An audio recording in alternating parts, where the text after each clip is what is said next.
کاش کہ ہمارا وہ روزہ ہو جائے کہ جو روزہ اللہ کی صفات میں سے ایک صفت ہے کہ میں اگر کھانے پینے سے رک کر اللہ کی اس صفت کو تھوڑے گھنٹوں کے لیے اپنے نفس پر اپناتا ہوں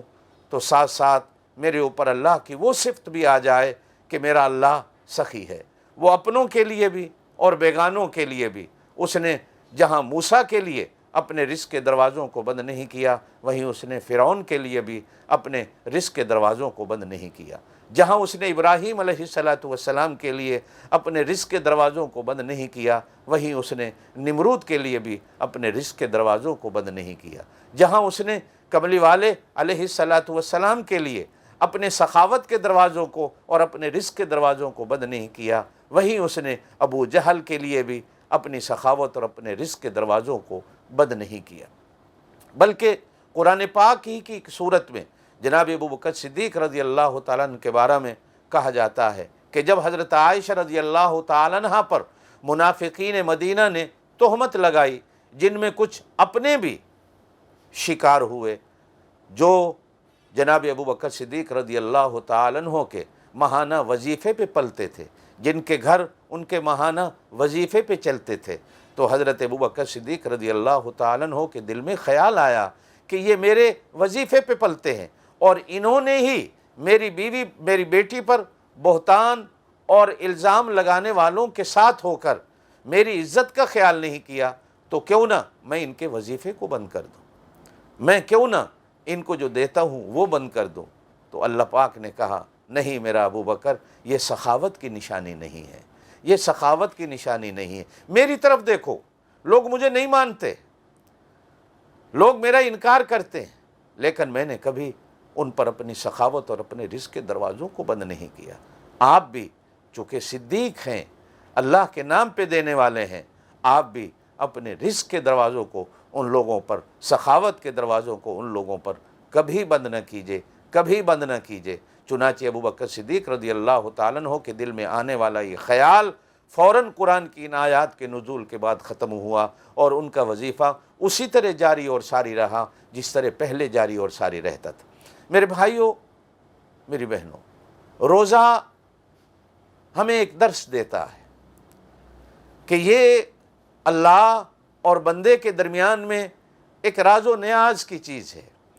جس طرح سورہ فاتحہ کے بارے میں حدیث پاک میں فرمایا گیا کہ جب بندہ کہتا ہے ایاک نعبد و ایاک نستعین، تو اللہ پاک کی طرف سے جواب آتا ہے کہ یہ میرے بندے اور میرے درمیان میں راز و نیاز کی باتیں ہیں۔ روزہ بھی اللہ اور اللہ کے بندے کے درمیان میں ایک راز کی چیز ہے، یا میرا اللہ جانتا ہے یا روزہ رکھنے والا جانتا ہے کہ روزہ کیا ہے۔ آپ صلی اللہ علیہ وسلم نے ارشاد فرمایا روزہ ایک ڈھال ہے۔ جس طرح مجاہد جہاد کرنے والا اپنے ایک ہاتھ میں تلوار رکھتا ہے اور اپنے جسم پر دشمن کے وار کو روکنے کے لیے ڈھال کو پہنتا ہے، یا دوسرے ہاتھ میں ڈھال لیتا ہے کہ میں دشمن کے وار کو روکوں، تو روزہ شیطان کے وار سے روکنے کے لیے اللہ پاک نے اس امت کو ایک ڈھال دی ہے، ایک ڈھال دی ہے کہ روزہ شیطان کے حملوں سے اور شیطان کے وار سے بندے کو بچاتا ہے۔ اس لیے آپ صلی اللہ علیہ وسلم نے ارشاد فرمایا کہ روزہ ایک ڈھال ہے، بلکہ صرف دنیا میں نہیں، قبر میں بھی، آخرت میں بھی۔ آپ صلی اللہ علیہ وسلم نے ارشاد فرمایا کہ روزہ قیامت کے دن شفاعت کرنے والا ہوگا، قبر میں